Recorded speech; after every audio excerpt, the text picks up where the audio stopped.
Hello everyone, welcome to Brain Blitz Audios. Today, we're going to be looking up another very important technique that our students can use to ace exams. In this episode of Math Tricks, we're going to be talking about how to solve anti-logarithms super fast. So by the time you've finished watching this video completely, you'll be able to solve any type of anti-logarithm problem within 15 seconds. So, in order to prove our claims, let's start off by introducing you to anti-logarithms. So, what are anti-logarithms? An anti-log or anti-logarithm, as the name implies, is the inverse of the logarithm of a number. So, for making this definition simpler, we can consider a number x which has a base a and a logarithm n. The mathematical notation of the log and antilog is given below. So, the number is x, it has a base a, and a logarithm is n. So a raised to n equals x, then you can write log of x to the base a as n, and the number x will then be the antilog of the logarithm n. So log x to the base a gives n, x equals the antilog of n, provided that the base is same. So, if you want to take a numerical example, 4 times 4 times 4 equals 64. That will also be equal to 4 cubed. So 4 cubed equals 64.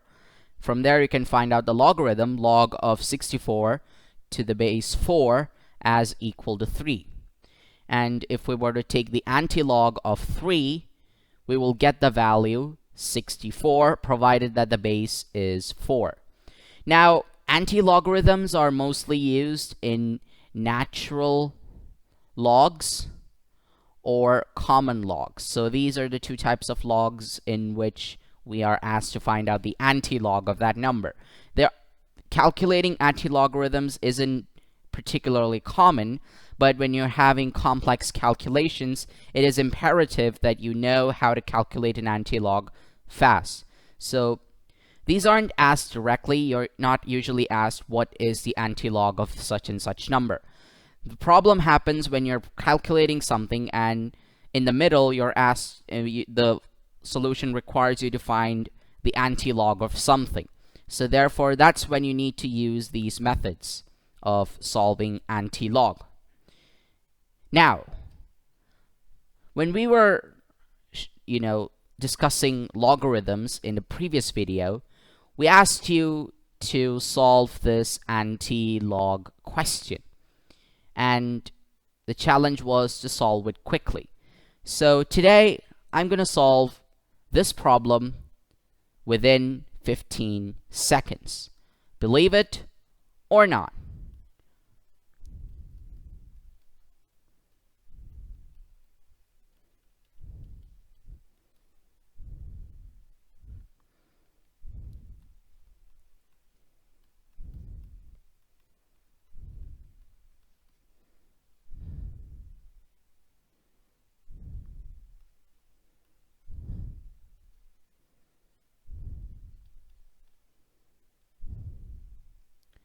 And there you have it.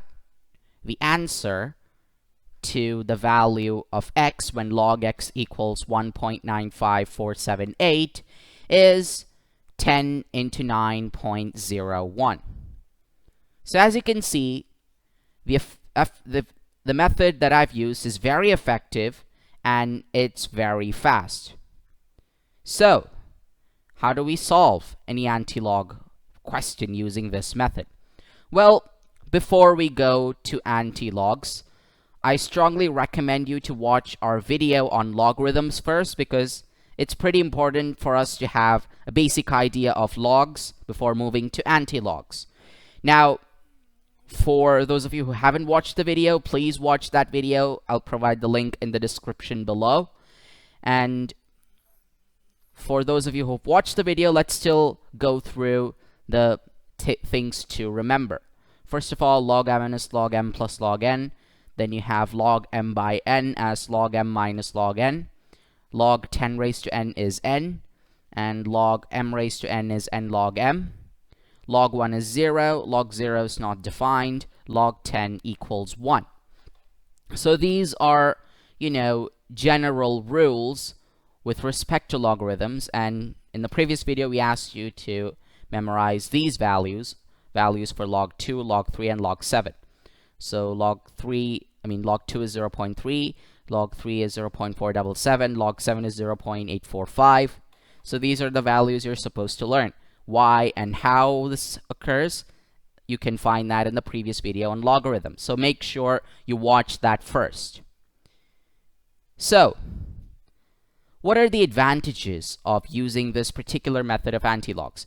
So as you can see, this method was extremely fast. I was able to solve the challenge that I gave you in under 30 seconds. And the other good thing about this method is that it can be applied to any value of anti-log. You only need to memorize few things, and those are the things that you've already studied in logarithms, and there is less chance of errors. And after you've studied it, you'll also say that this method is super simple. So let's start with baby steps. So here is a simple exercise. We want you to find the antilog of the value 49. So how do we go about doing it? Well, remember that in the previous video on logarithms, we've stated that log 10 to the base n, log 10 raised to n is equal to n. So mind you that most of the logs that we're using are common logs, so we'll just write log the symbol without the base. So log 10 raised to n equals n. So this is an identity of logarithms. So since log of 10 raised to n equals n, we can safely assume that 49 can be written as log of 10 raised to 49. And since log x equals log 10 raised to 49, you can write x as 10 raised to 49. So this is a very simplified case. So when you have log values which are whole numbers, the value of x will usually be 10 raised to the antilog value in question. And in order to demonstrate that, we use this simple exercise. Now, what about our challenge? Our challenge was to find out the antilog of 1.95478. Now, this sounds like a typical problem you'll get. When you're talking antilogs, they usually are used in cases where there are a lot of decimals. So in this case, we have log x equals 1.95478. So how do we solve this using the easy method? Well, step 1 is to write log of x as the sum of whole numbers and decimals. So 1.95478 becomes 1 plus 0.95478. So now we have two things to tackle. We have whole numbers and we have decimals. So since we know that the antilog is the inverse of the log function, we take antilog of log x, you'll get x on the left-hand side. And on the right-hand side, it's antilog of 1, which is 10 raised to 1, times antilog of 0.95478. So this is how we reduce each and every problem of antilogs with or without decimals. So when you have decimals, the decimal digits, that is 0.95478, go onto the antilog. Now from here onwards, our knowledge on logarithms is going to help us a lot. We know that log of 10 equals 1, and the log that's before it, that's log 9. So log 9 is basically log of 3 3 squared, so that's 2 log 3, which is 2 times 0.477. So 477 times 2 is something that I've done in the previous video, so that's 0.954. So log of 9 is 0.954, and log of 10 is 1. And our question, the decimals of our question are 0.95478. So as you can see, the value inside the bracket is pretty close to log 9. It's actually only a few decimal places above log 9. So therefore, what we're going to do now is basically approximate the antilog of our question to a value between 9 and 10. And since the value inside the bracket is closer to log 9, our estimation should also reflect that. So 9.01 is a way to effectively distribute antilog of 0.95478. So the answer that we get is x equals 10 times 9.01. Now, the final step here was to use approximations. Now you might be confused. Don't you want to find exact values here? No, it's not necessary.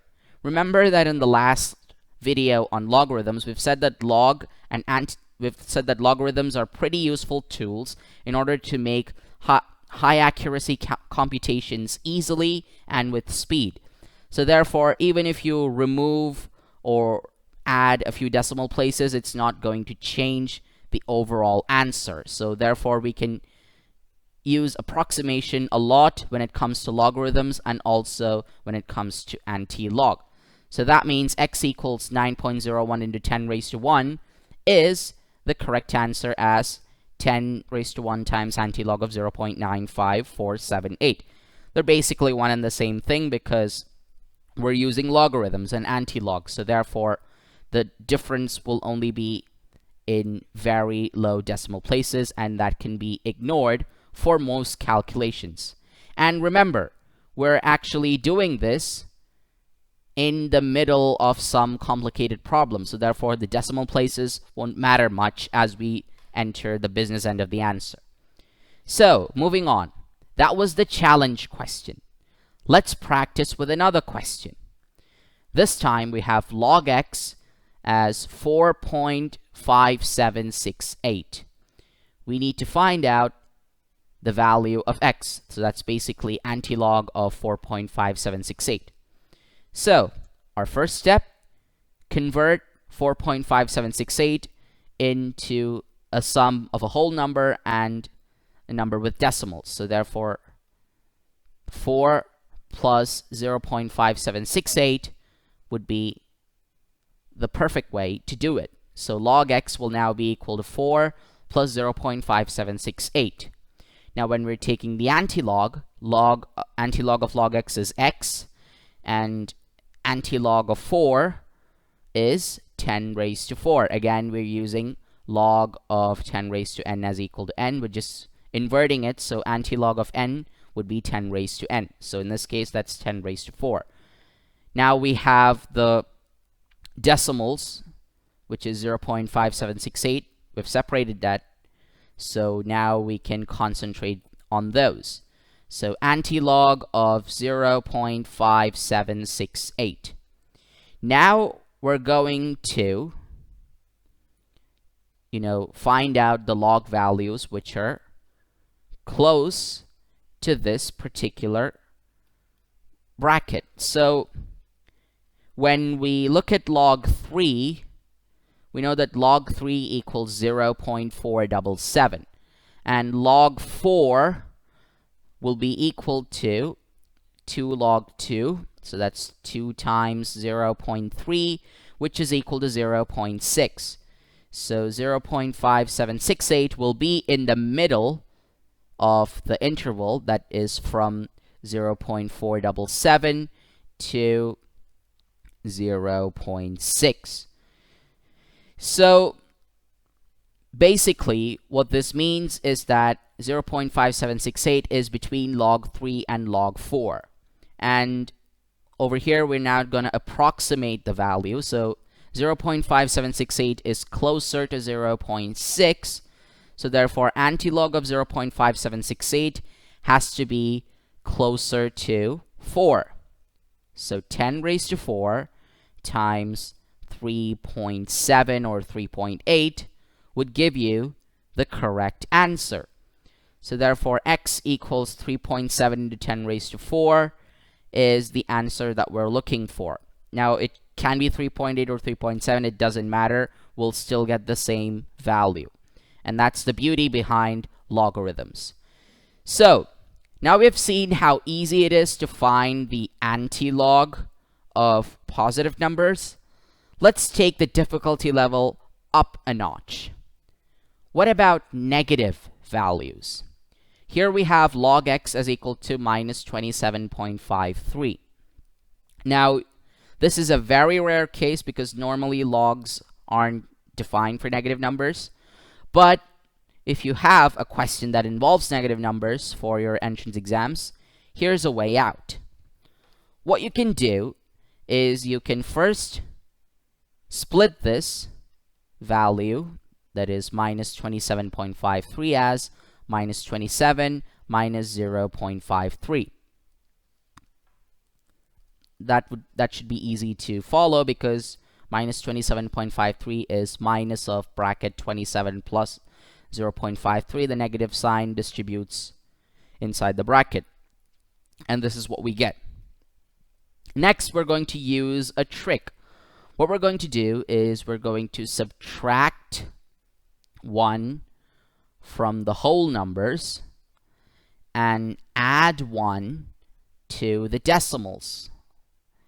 And once we do that, minus 27 minus 1 gives you minus 28. And we are going to use 28 bar as the representation of a negative number.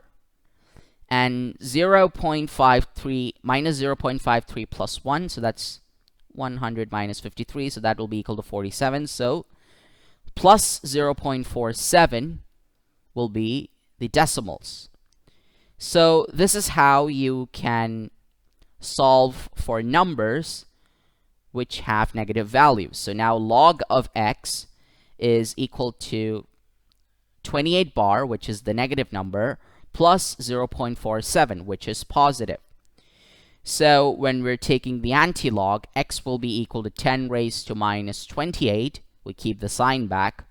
And then antilog of 0.47. So log of 3 is 0.477. So we can basically, approximate antilog of 0.47 as 3. So 3 into 10 raised to minus 28 is our approximate answer to this question which involved a negative value. So if you use your scientific calculators which have the antilog function and find out the antilog of minus 27.53, it will be close enough to the answer that we get.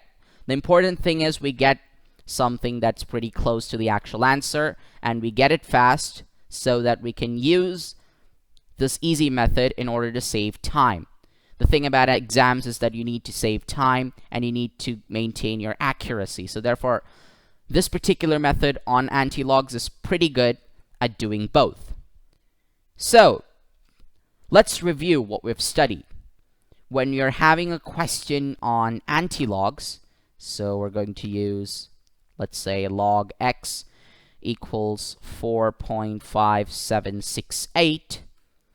First of all, check the question figure and divide it into whole numbers and decimals. So that means you have 4 and then 0.5768.